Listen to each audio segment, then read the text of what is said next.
este evangelho da graça de Deus. Mas vamos à palavra de hoje. Mateus capítulo 16.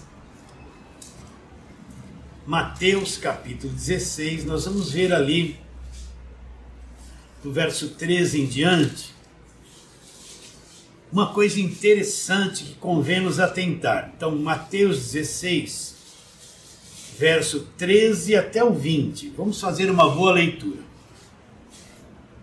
Indo Jesus para os lados de Cesareia de Filipe, perguntou aos seus discípulos: quem diz o povo ser o Filho do Homem? Ele está se referindo a ele mesmo. E eles responderam: uns dizem João Batista, outros Elias e outros Jeremias, ou alguns dos profetas. Mas vós, continuou ele, quem dizeis que eu sou? Respondendo Simão Pedro, disse: tu és o Cristo, o Filho do Deus vivo. Então Jesus lhe afirmou: bem-aventurado. Bem-aventurado quer dizer feliz. Feliz é você, Simão Bar-Jonas, porque não foi carne e sangue quem te revelaram, mas meu Pai que está nos céus. Também eu te digo que tu és Pedro, e sobre esta pedra edificarei a minha igreja, as portas do inferno não prevalecerão contra ela. Dar-te-ei as chaves do reino dos céus, o que ligardes na terra terá sido ligado nos céus, e o que desligardes na terra terá sido desligado nos céus. Então advertiu os discípulos de que ninguém dissessem ser ele o Cristo. Então a tônica vai ser isso que nós vamos falar. Sobre esta pedra edificarei a minha igreja. Vamos começar com uma pergunta. Se você for procurar no Velho Testamento, você aqui já sabe disso. Mas se você for procurar no Velho Testamento a palavra igreja, procurar esta coisa que Jesus está dizendo, a minha igreja, você não vai encontrar.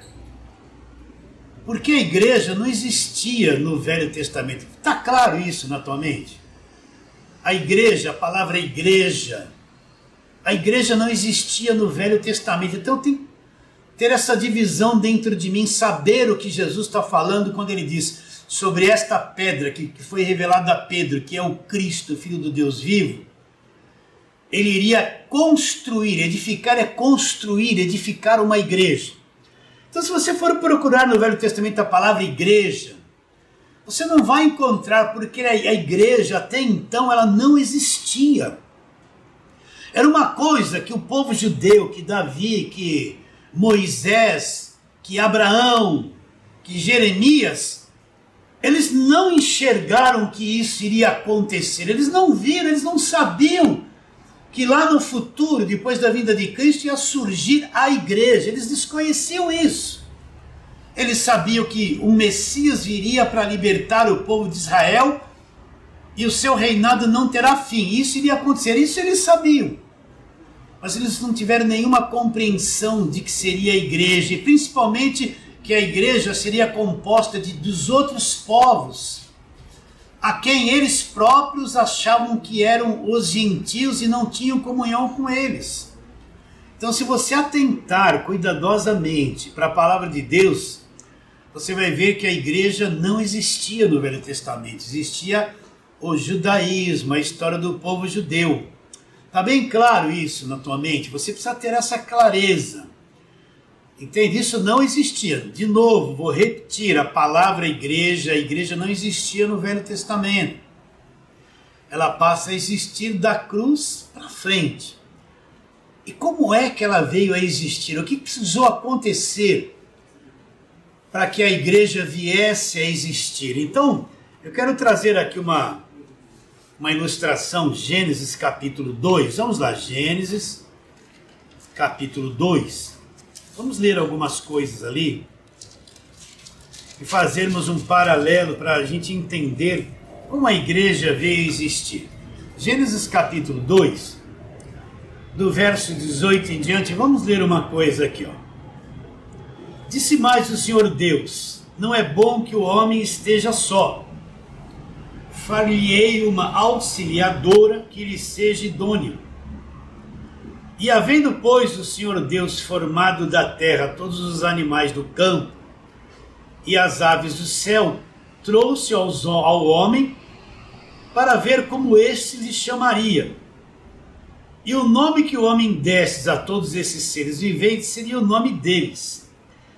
Deu o nome o homem a todos os animais domésticos, às aves dos céus e a todos os animais selváticos. Para o homem, todavia, não se lhe achava uma auxiliadora que lhe fosse idônea. Então o Senhor Deus fez cair pesado sono sobre o homem. E este adormeceu, tomou uma das suas costelas e fechou o lugar com carne. E a costela que o Senhor Deus tomou do homem, transformou-a numa mulher e lhe a trouxe. E disse o homem: esta afinal é ossos dos meus ossos, carne da minha carne, chamar-se-á varoa, né? Porquanto do varão foi tomada. Por isso deixa o homem pai e mãe, se une à sua mulher, tornando os dois uma só carne. Ora, um ou outro, homem e sua mulher, estavam nus e não se envergonhavam. Isso aqui, eu quero usar como ilustração isso. O homem era só. E Deus fez cair um profundo sono nele. Ele cai naquele sono profundo e Deus tira uma das suas costelas. É justamente isso que foi feito. Deus tira uma parte do homem e da parte do homem ele vai transformar esta parte numa mulher, numa companheira, numa adjutora, numa auxiliadora, que traria a sua imagem e a sua semelhança. Então, como a igreja veio existir a mesma coisa, transportando essa ilustração lá para o Novo Testamento, o Senhor Jesus Cristo ele teve que morrer, ele teve que cair nesse sono, no sono da morte profundamente, para que desse Jesus Cristo Deus pudesse gerar a igreja, extrair a igreja.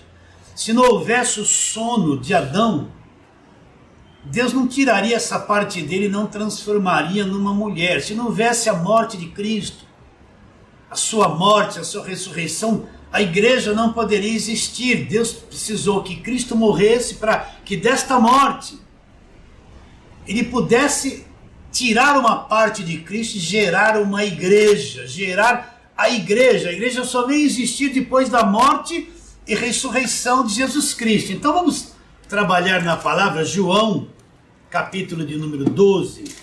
Vamos ver ali um texto. E Jesus Cristo fala justamente isso que nós estamos falando. João, capítulo de número 12. Vamos ler um verso, depois se você quiser leia. Mas o verso de número 24, do verso 20 em diante, Jesus estava crescendo no seu ministério, na sabedoria, o ministério dele estava adquirindo um auge. Então os gregos que buscavam sabedoria, eles vieram procurar Jesus. Eles queriam conhecer Jesus e ouvir da sabedoria de Jesus. Falaram isso aos discípulos. Os discípulos foram falar com Jesus, que aí tem os gregos e eles querem te conhecer. E Jesus seria muito famoso, muito famoso. Mas Jesus fala uma coisa muito importante no verso 24, olha lá. Em verdade te digo, se o grão de trigo caindo na terra não morrer, fica ele só. Mas se morrer, produz o quê? Muito fruto. Então olha que coisa interessante, ele está falando isso com relação a ele, ao ministério dele. Ele precisava morrer. O grão de trigo, quando ele é plantado morto. Você pega um grão de milho, é a mesma coisa. Esse grão saiu da espiga, foi colhido, morreu. Mas dentro dele tem um potencial de multiplicação na sua própria espécie. Você pega aquele grão de milho, planta, rega aquilo ali, ele vai brotar, ele vai se tornar num pé de milho, ele vai se reproduzir em muitas espigas, e cada espiga trazem dezenas de grãos de milho semelhantes a ele, da mesma natureza dele, igual aquele que estava morto, foi plantado e brotou e se reproduziu. Então o que Cristo está dizendo? Que Ele era o grão de trigo que teria que morrer para produzir fruto. Teria que morrer para que, por sua morte, ele foi plantado na morte. Então, a única forma da igreja vir existir, desses muitos grãos semelhantes a esse que foi plantado, existir era que precisava que ele morresse. Então, presta atenção, a igreja é uma multiplicação de Cristo. Cristo ele veio aqui na terra, ele é Deus em forma de homem, ele vai ser plantado na morte. E agora Deus vai multiplicar Cristo, né? Nisto que se chama igreja. Deus vai gerar um monte semelhante a Cristo, que se chama igreja, um monte de filhos semelhante a Jesus. Esse é o projeto da igreja. Mas para que... Você está acompanhando ou não? Então, recapitulando, você planta o grão de milho, ele precisa estar morto para se reproduzir. Ele se reproduz ele mesmo, e muitos semelhantes a ele. Então, na morte e ressurreição de Cristo, Cristo morreu, foi plantado na morte, mas na sua ressurreição, ele reproduz muitos semelhantes a ele, que é essa igreja.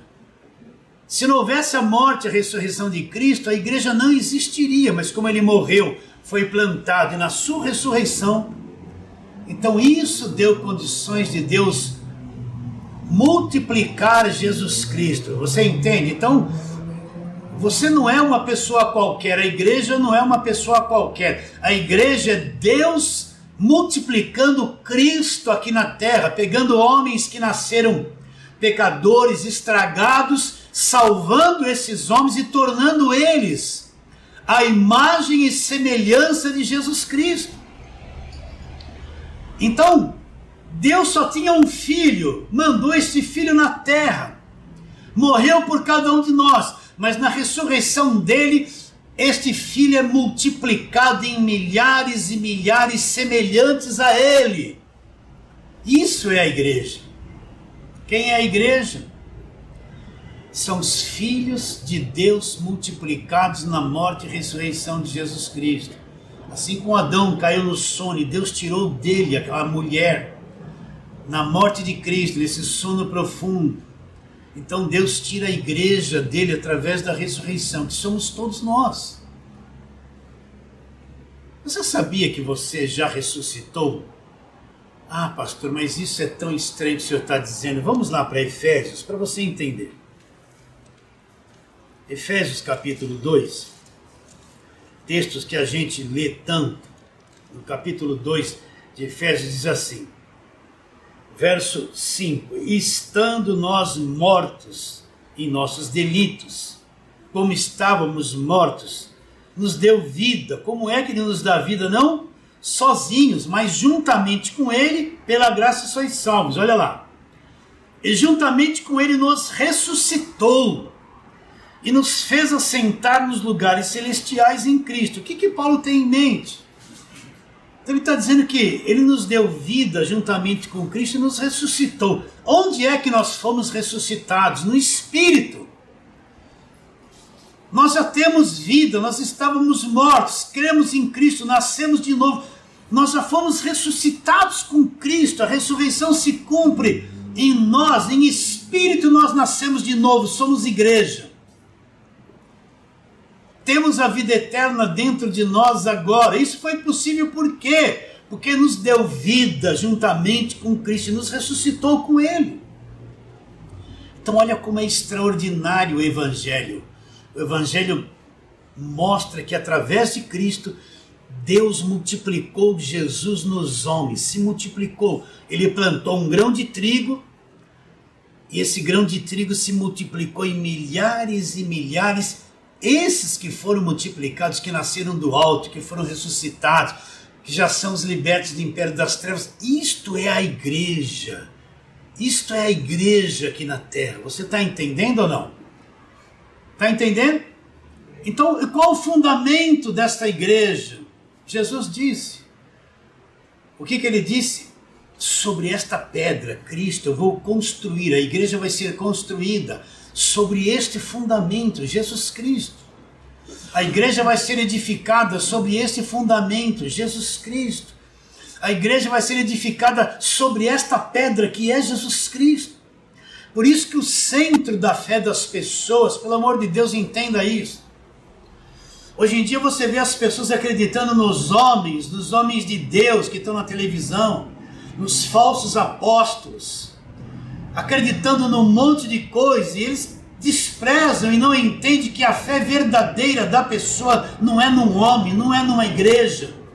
A verdadeira fé está na pessoa de Jesus Cristo e no que Ele fez por nós. Não existe fé em outras coisas. A igreja não é uma igreja que crê num homem comum, semelhante a mim e a você. A verdadeira fé é crer em Jesus Cristo e naquilo que Ele fez na cruz do Calvário por nós. Isso é viver pela fé. Isso é andar na fé. Qualquer espaço para crer em qualquer outra coisa não é a fé evangélica, é a fé mentirosa, é a fé do falso evangelho, é a fé falsa. Você acredita nisso? Então imagine uma pessoa vai na igreja, vão dar lá uma rosinha ungida dizendo: isso aqui é Jesus, vai mudar a tua vida. Imagine o que estão dando para ela crer. Então olha aí para dentro de você. Você crê em Jesus Cristo de verdade? Está enraizado nele, ou você crê nele e em algumas outras coisas a mais? A verdadeira fé está no verdadeiro fundamento, que é Jesus Cristo. Então a nossa fé não é crer em outras coisas, não é crer em revelação de mulher, não é crer no xaramanai, alabacaia de ninguém, essas línguas falsas, estranhas que estão por aí. Não é crer num apóstolo que é homem de Deus, que está na televisão, vai impor as mãos e vai mudar a vida de todo mundo. Isso é o charlatanismo, é levar as pessoas a acreditarem em engano e mentira. A verdadeira fé é crer em Jesus Cristo. Por isso todo líder que prega a palavra tem que construir a fé das pessoas em Jesus Cristo e na palavra da graça. Nada mais que isso. Convém ser fiel a Deus, e a fidelidade a Deus de quem prega é se ele prega a verdade e leva as pessoas a acreditar somente no fundamento que é Jesus Cristo e nada mais. Então a igreja surge daí, da morte e ressurreição de Cristo. Agora, foi plantado na nossa cabeça que igreja é isso. Eu vou lá, tem um púlpito, tem alguém que canta, que toca. E eu dependo daquilo, e eu vou cantar, e me mexer, conforme nós fizemos aqui. E depois vem um homem que é superior aos outros, que ele tem o dom da palavra, e ele é muito santo, mais que os demais.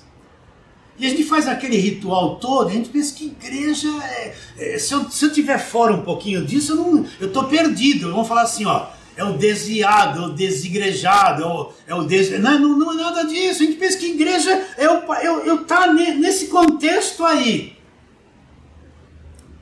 Tudo isso é útil. Mas a igreja está muito acima de tudo, de todos os rituais que a gente está acostumado a fazer. Está muito acima. A igreja são os libertos do império das trevas, os que nasceram do alto, os ressuscitados, os justificados, os comprados pelo sangue, os ressuscitados, né? Você está entendendo? A igreja está muito acima de qualquer culto que a gente venha prestar a Deus. A igreja tem que prestar culto a Deus, sim. Mas a igreja são esses seres celestiais, filhos de Deus, reproduzidos pela morte e ressurreição de Cristo. Comprados pelo sangue, abençoados com toda sorte de bênçãos espirituais, e falta pouquinho para deixarmos esse corpo e termos um corpo glorificado semelhante a Jesus, e entrarmos na eternidade completos, perfeitos para sempre. Então quando Deus olha para mim e para você, presta atenção, Ele está fazendo uma grande obra, Ele está trabalhando em você para adquirir a perfeição de Jesus Cristo, ser semelhante a Ele. Vamos para a palavra, vamos lá. Efésios capítulo, Romanos capítulo 8, Romanos, capítulo de número 8.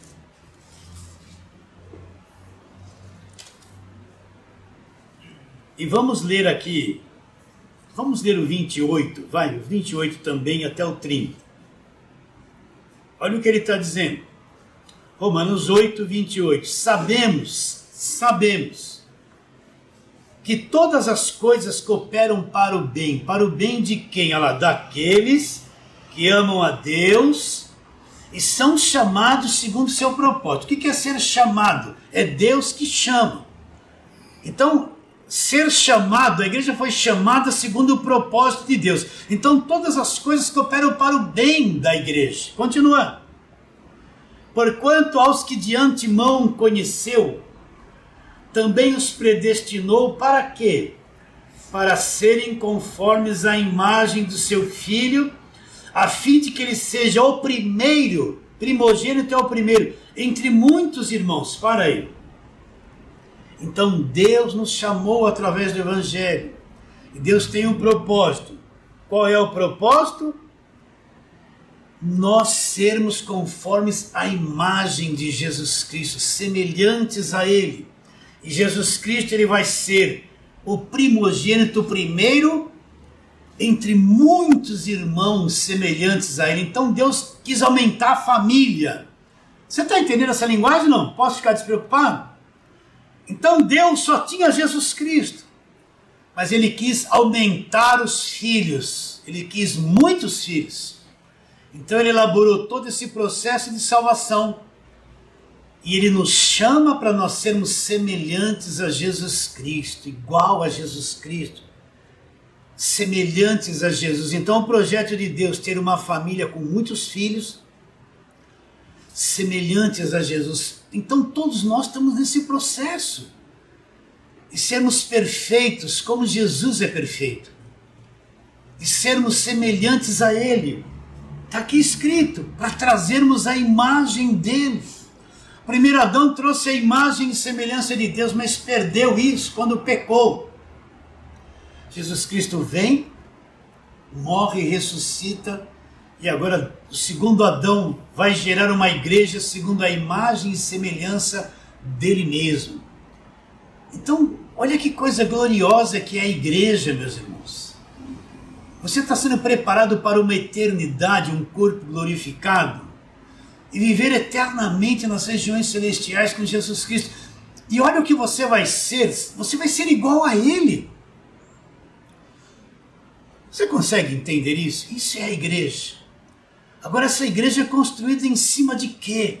Hoje em dia a gente vê tanta coisa que as pessoas se apoiam e dizem que, olha, se você precisa de uma igreja apostólica, eu repito muito isso, tem que ter um apóstolo na tua igreja que vai ter a sua cobertura.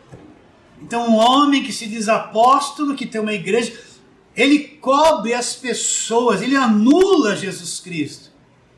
E ele é a cobertura espiritual das pessoas. Olha que desvio da verdade. Que coisa enganosa. E tem milhares e milhões de crentes se submetendo a isso. Então vamos lá, agora vamos para... Só mais um detalhe, Efésios capítulo 5. Vamos ali, Efésios capítulo 5. Aqui, onde nós vamos ler, Paulo está falando sobre relacionamento no casamento entre marido e mulher. Mas a partir do verso 25, ele vai dar uma instrução para os maridos. Maridos, amai vossa mulher, agora presta atenção. Como também Cristo amou a igreja, olha lá. E a si mesmo se entregou por ela. Então Cristo amou a igreja e se entregou por ela. Onde? Na cruz. Para quê? Para que a santificasse, tendo-a purificado por meio da lavagem da água pela palavra. Então o que é a água aqui? É a palavra. A água não é nascer de água de batismo. Quando Jesus Cristo diz, aquele que não nascer da água e do Espírito não pode entrar no reino de Deus. Que água é essa aqui? Jesus está dizendo para Nicodemos, aqui ó, lavagem da água pela palavra. A água que Jesus se refere, que a pessoa tem que nascer, é a palavra. A palavra do Espírito Santo gera a nova criatura. Tendo-a, olha lá, purificado, para que a santificasse, tendo-a purificado por meio da lavagem da água pela palavra, para apresentar a si mesmo igreja gloriosa, sem mácula, nem ruga, nem coisa semelhante, porém santa e sem defeito. Então Cristo, ele se entregou por nós na cruz, para nos santificar e nos apresentar diante dele santa, uma igreja santa e sem defeito. Mas se você for olhar para as pessoas, está cheio de defeito. Mas onde é que nós somos perfeitos? Onde é que nós somos santos? No Espírito, onde nós nascemos de novo. Nós já somos perfeitos no Espírito. Mas estamos presos num corpo de carne. Então Jesus se entregou para apresentar, ele nos santificou. Existem dois tipos de santificação. Aquela que você deixa de fazer as coisas erradas, santificação é se separar. E a outra santificação é o que Deus separa. Então Deus nos santificou, ele nos pegou, nos comprou e nos separou para ele. Nós somos dele santos para ele. Não é uma santidade produzida por nossos esforços. Deus nos santificou, ele nos separou de tudo para ele. Então Cristo agora nos apresenta santos para ele, através de tudo aquilo que ele fez por nós. E qual é o fundamento da igreja? Vamos lá, agora vamos para a primeira carta de Paulo aos Coríntios, capítulo de número 3. Jesus disse o que para Pedro? Sobre esta pedra, que é Cristo, que foi revelado a ele. Eu edificarei a minha igreja e as portas do inferno não vão prevalecer contra a igreja. Nada vai prevalecer contra a igreja. Nada vai vencer a igreja. Nada vai subjugar a igreja. Nada prevalece contra ela. Então, capítulo 3 da primeira carta de Paulo aos Coríntios, verso 10. Segundo a graça de Deus que me foi dada, lancei o fundamento como um prudente construtor. Para aí. O que é o fundamento? A pessoa vai construir uma casa, não começa pelo telhado. Primeiro ela vai trabalhar, ela vai estabelecer e construir um fundamento com concreto, com muito ferro, de acordo com aquilo que vai ser construído, o tamanho da casa ou do prédio ou do edifício, de acordo com o tamanho fora, vai precisar um fundamento, um alicerce grande do lado de dentro, oculto ali na terra. Você vai construir um prédio de 20 andares. Qual será a profundidade das colunas que serão o fundamento que vão sustentar esses 20 andares do lado de fora? Então o fundamento, aquilo que é feito no oculto, debaixo da terra, o que vai sustentar aquilo que vai ser construído em cima dele na parte visível, na parte externa. Está entendendo isso? Quando o fundamento é mal feito, toda a estrutura pode ruir e pode ser destruída. Então Paulo fala isso, olha, segundo a graça que me foi dada, é a graça que Deus deu a ele, lancei o fundamento como um prudente construtor. Então Paulo lançou um fundamento suficiente para a igreja ser construída em cima.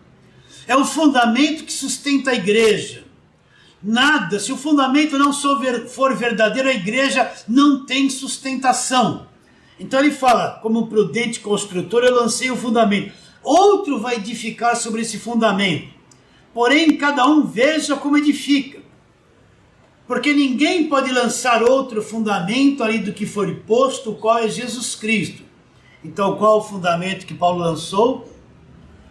Jesus Cristo é o fundamento da igreja, é o que sustenta a igreja, é o que mantém a igreja em pé, é onde as pessoas são edificadas e ensinadas, e elas vão prevalecer em cima do fundamento. Qualquer outro fundamento não é Maria, não é nenhum dos outros santos, não são os santos da igreja católica, não são os apóstolos atuais. Tudo isso aí não é fundamento, não é nenhuma outra religião. O fundamento da igreja, que vai mantê-la até o fim, sem nenhuma queda, e sustentá-la, o fundamento é Jesus Cristo. Está bem claro isso que eu estou dizendo? Ele é o fundamento. Por isso, meus irmãos, a gente centraliza tudo em Cristo aqui, no que ele fez na cruz, no Cristo crucificado. A pessoa tem que ser construída em cima do fundamento. O pastor é alguém que rega e que prega. Como que ele tem que construir a fé das pessoas? Em cima do fundamento. E qual é o material que tem que ser construído na vida das pessoas? Aí Paulo diz, olha lá o verso 12. Contudo, se o que alguém edifica sobre o fundamento é ouro, prata, pedras preciosas, madeira, feno, palha, manifesta se tornará a obra de cada um, o dia demonstrará, porque está sendo revelada pelo fogo, qual seja a obra de cada um, o próprio fogo provará. Se permanecer a obra de alguém que sobre o fundamento edificou, esse receberá galardão. Se as obras de alguém se queimar, sofrerá o dano, mas esse mesmo será salvo, como todavia através do fogo. Para aí, então Paulo apresenta 6 tipos de materiais. Primeiro, ouro, prata e pedras preciosas. Não é o valor que essas coisas têm, mas é a capacidade que elas têm. Pedra preciosa, ela é feita no mais interior da terra, no alto calor. Ela é produzida ali. O ouro, quanto mais forte for o fogo, mais purificado, mais as impurezas vão ser retiradas dele. E a prata também é purificada com fogo. Que material é esse de construção que o apóstolo está dizendo que a obra não vai cair, não vai ser destruída? Isso aí é o evangelho da graça de Deus. A pessoa tem que ser construída com o conhecimento do evangelho da graça de Deus. Pode vir o que for, ela não é removida do fundamento, ela vai se tornar melhor ainda. Agora ele apresenta feno, palha, madeira, feno e palha. O que é madeira, feno e palha?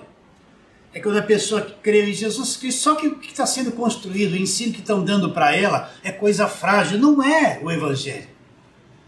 Na hora que o fogo vier, o fogo é aquilo que prova a fé da pessoa. O que vai acontecer? Vai se queimar. Aquele que viveu acreditando na água orada uma vida inteira, ele não vai prevalecer. Aquele que cria num homem, que teve cobertura do apóstolo, o apóstolo era Deus para ele, ele vai sofrer o dano, ele vai sofrer, porque isso não era a verdadeira edificação na fé dele. Aquele que levava as coisas ungidas para casa, que fazia as campanhas, os votos, os sacrifícios, acreditou nessa parafernália de coisa orada e ungida, vai sofrer dano, porque ele não pode suportar. Só quem conhece o evangelho e que prevalece é o que vai adiante. Vocês estão entendendo ou não? Está enraizado. O que vai ser edificado sobre fundamento? É o evangelho da graça de Deus. Por isso que a cada vida, cada pessoa tem que conhecer o evangelho, tem que construir as suas bases com as verdades do evangelho da graça de Deus. Não vai sofrer o dano. Mas aquele que não tem isso dentro dele vai sofrer o dano. Então o fundamento é Cristo. Tudo que se ensina tem que ser fundamentado nele e naquilo que ele fez na cruz. Estamos indo? Estamos indo? Então vamos lá, olha o que Paulo fala a respeito disso. Primeira carta de Paulo aos Coríntios, nós estamos no capítulo 3, né? Aí no capítulo de número 1, Paulo diz no verso 18: certamente a palavra da cruz é loucura para os que se perdem, mas para nós que fomos chamados, somos salvos, é o que? A palavra da cruz. O que é a palavra da cruz? É a pregação do evangelho, tudo que Cristo fez na cruz por cada um de nós. Verso 23. Mas nós pregamos a Cristo crucificado, escândalo para os judeus, loucura para os gentios. Mas para os que foram chamados, tanto judeus como gregos, pregamos o que? O Cristo crucificado. O que isso é? Poder de Deus e sabedoria de Deus. Então essa igreja, que Jesus está dizendo para Pedro, olha, as portas do inferno não vão prevalecer contra ela, é essa que está edificada sobre o fundamento, sobre Cristo, sobre o Cristo crucificado, aquilo que aconteceu na cruz do Calvário. A fé das pessoas tem que estar e tem que conhecer aquilo que aconteceu a favor delas na cruz do Calvário. Nenhuma outra coisa, não tem espaço para outras coisas. Então o Cristo crucificado é o quê? Poder de Deus e sabedoria de Deus. Agora vai para o capítulo 2 desse primeiro Primeira carta aos Coríntios. Verso 1, eu, irmãos, quando fui ter convosco, anunciando-vos o testemunho de Deus. Olha lá. Não o fiz com ostentação de linguagem ou de sabedoria, porque decidi nada saber entre vós, senão Jesus Cristo e este o quê? Crucificado. Então Paulo não foi contar história. Eu sei, é bom numa pregação você contar muita história, né? Quem gosta de história, conhecer detalhes do passado, tudo isso é muito bonito. Mas Paulo não foi contar história para ninguém. Paulo tinha muita história para contar, vocês estão entendendo? Ele não foi usar sabedoria humana, historinha, forma bonita de falar. Ele não usou nada disso, ele não usou ostentação de linguagem entre os coríntios. O que ele foi fazer? Olha lá. Porque decidi nada saber entre vós, senão Jesus Cristo e este o quê? Crucificado. E como Paulo estava forte, cheio de poder, não. E foi em fraqueza, Paulo estava se sentindo fraco, temor e grande tremor que eu estive entre vós. A minha palavra e a minha pregação não consistiram em linguagem persuasiva de sabedoria, mas em demonstração de espírito e de poder, para quê? Para que a vossa fé não se apoiasse em sabedoria humana, se apoiasse aonde? Se apoiasse no poder de Deus. Então Paulo não foi lá contar história. Paulo foi pregar o Cristo crucificado, ele estava cheio de fraqueza, ele não usou linguagem de ostentação bonita para atrair os coríntios para si mesmo, ele decidiu nada saber senão Jesus Cristo e este crucificado. Para quê? Para que a fé dos coríntios não se apoiasse em sabedoria humana, mas se apoiasse aonde? No poder de Deus. Então o que é uma fé apoiada no poder de Deus? A fé apoiada no Cristo crucificado, no que ele fez na cruz. É daí que vem todo o conhecimento do Evangelho. O Evangelho é uma explanação do que foi feito na cruz. É na cruz que eu vou descobrir que ele me justificou, me redimiu, me comprou, me tornou filho de Deus, quitou a minha dívida, me libertou da lei, me libertou da velha aliança, me libertou do judaísmo. É aí que eu vou descobrir que Deus passou a ter sangue e fez uma nova aliança. É da cruz que eu descubro que não existe mais condenação, que eu sou uma nova criação. É da cruz que vem o Evangelho. Por isso que a ceia, eu sei que tem um monte de gente na internet que fala que ceia é judaísmo, e eu discordo totalmente disso. Por isso que ele diz assim, todas as vezes que vocês comerem o pão, que vocês beberem o cálice, é a ceia. Beber do cálice e comer o pão, vocês estão anunciando a morte do Senhor até que ele venha. A ceia é o anúncio, a expressão do Evangelho da graça de Deus. Não é judaísmo nem Páscoa. É coisa da nova aliança. Então ele diz o quê? Vocês estão anunciando. O que é anunciar a morte? Anunciar tudo que ele pregou, que ele nos ensinou, tudo que vem da cruz para cada um de nós. É por isso que nós afirmamos, sem medo de errar, quer entender o Evangelho precisa conhecer as cartas de Paulo. Se não conhecer as cartas de Paulo e não separar as demais coisas, não sabe o que é o Evangelho. Vai viver misturado, velho, novo, não tem nem certeza da salvação. Está bem claro isso, meus irmãos? Então, as portas do inferno não vão prevalecer sobre qual fundamento? O fundamento que é Jesus Cristo. A igreja está fundamentada nele, arraigada nele, enraizada nele. A igreja é Cristo que se multiplicou na terra e gerou muitos grãos de trigos com a sua morte. Então olha para o teu futuro. Nós estamos aqui preocupados com a vida financeira, com um monte de coisas, é normal. Mas você já tem uma visão do seu futuro. Vou ser semelhante a ele, vou ser igual a ele, perfeito como ele. O mesmo corpo glorificado que ele tem agora lá, assentado na destra da majestade nas alturas, eu vou ter também. E eu vou reinar no universo de Deus. A minha visão não é só de planeta Terra. Deus tem milhares e milhões de mundos criados, de outros seres celestiais que nós não conhecemos. E nós vamos reinar nesse universo eterno de Deus, que não é esse planeta pequenininho, cheio de complicações. Nós vamos ser semelhantes a Jesus Cristo. Acredita ou não? O que é viver pela fé? É olhando isso, Senhor, é isso? Olha, presta atenção, quando você tem uma visão da eternidade que você vai viver, é isso que te dá condições de enfrentar a vida, enfrentar a dificuldade, de não desistir. Quando você entende no teu espírito o que é a igreja, o que te aguarda, e que você vai chegar lá, não tem como falhar, a salvação não se perde. Então eu vou ter coragem para enfrentar um problema financeiro, enfrentar até diminuir a comida em casa. Eu não vou viver chorando, eu vou ter coragem para enfrentar esse mundo, as adversidades, e dizer que eu creio no Evangelho da Graça, sou crente mesmo. E creio na verdade do Evangelho da Graça e não abro mão de nada. E não vou me submeter a um falso evangelho, seja lá quem for que esteja falando isso. Que vai me dar coragem para viver um dia de cada vez, preso numa alma tumultuada, cheia de preocupação, mas eu vou prevalecer. Porque eu sei o que me aguarda, eu sei o futuro que eu vou ter, e é infalível isso que vai acontecer. Por isso que a igreja não é vir brincar, vou brincar de festinha, festinha disso, troca roupa, acampa dentro, faz isso. Encheram a igreja é lugar de pregar o Evangelho da graça de Deus.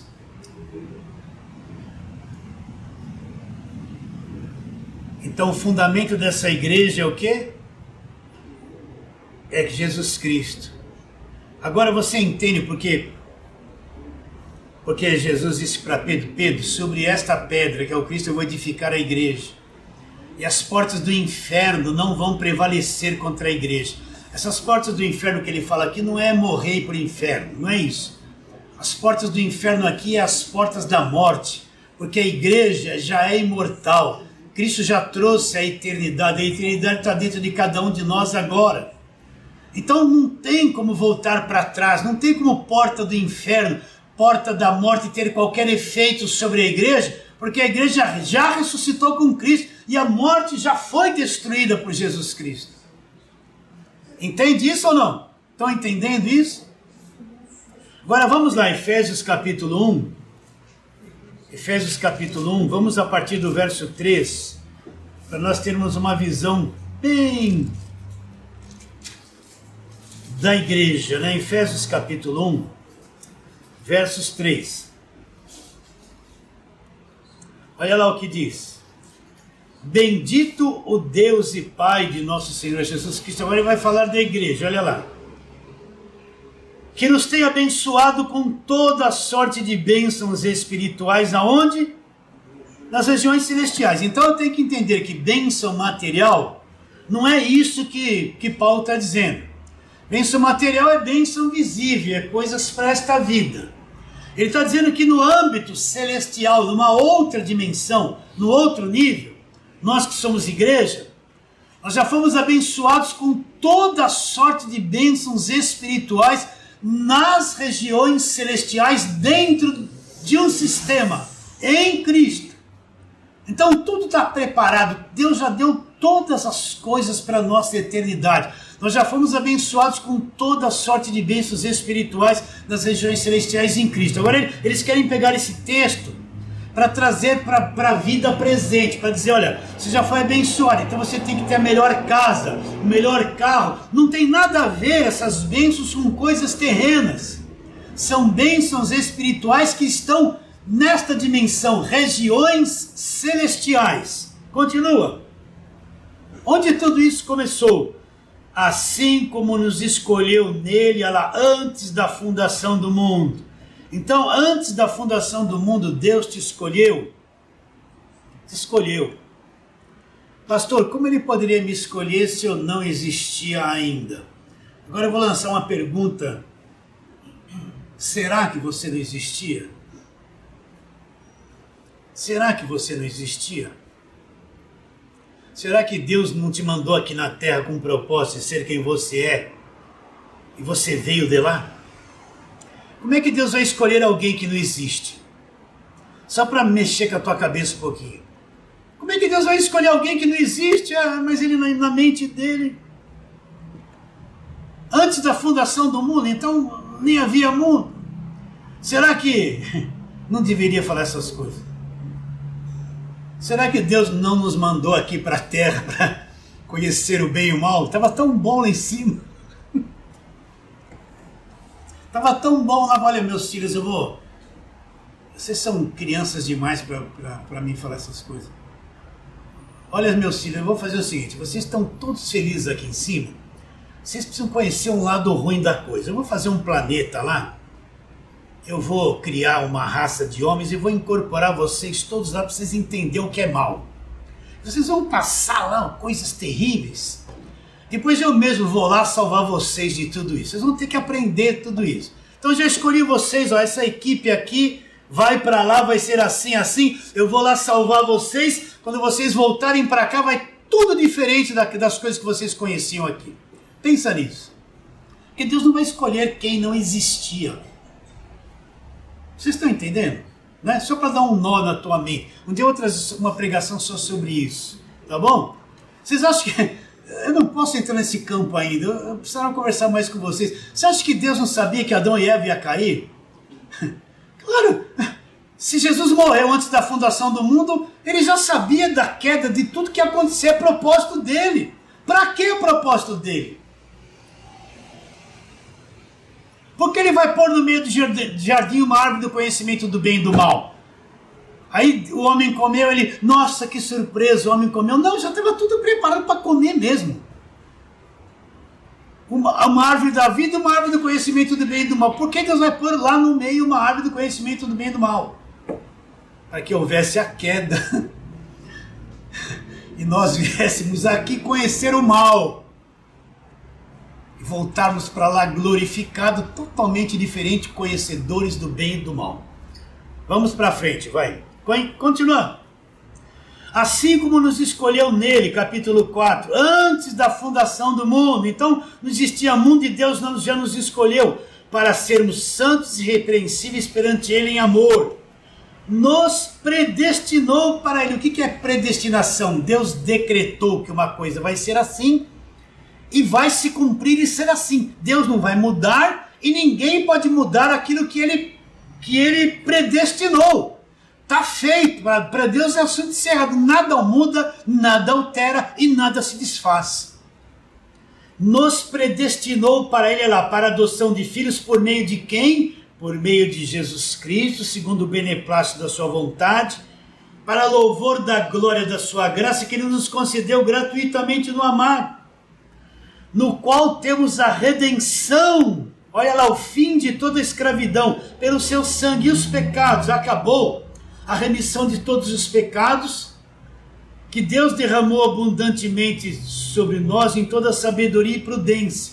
Agora olha aqui o centro da coisa, desvendando-nos o mistério da tua vontade, segundo o beneplácito que propuseram em Cristo. Essa é a vontade de Deus, de fazer convergir nele, na dispensação da plenitude do tempo, todas as coisas, tanto as do céu como as da terra. Para aí. O que Deus está dizendo isso? Ninguém entendeu isso na velha aliança. O que é convergir todas as coisas em Cristo? É que Cristo se torna o centro de todas as coisas. O dínamo, a energia, o poder, o controlador, o sustentador. Então Cristo se torna o centro de todas as coisas e ele administra todo o universo e todos os seres viventes com o seu poder. Ele é o centro de tudo, como é que a força, ele é o tudo. Esse é o projeto de Deus que está se cumprindo. Então Cristo é o centro de tudo, tudo está convergindo nele.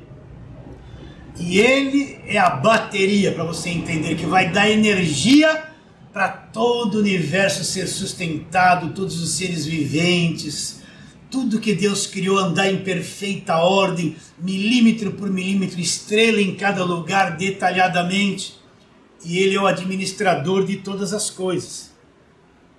Continua. Nele digo, verso 11, no qual também fomos feitos herança. Olha, fomos feitos herança, predestinados segundo o propósito daquele que faz todas as coisas, conforme o conselho da sua vontade. Ele faz todas as coisas conforme o conselho da sua vontade, a fim de sermos para louvor da sua glória. Então, sermos o quê? Um dia nós estaremos lá.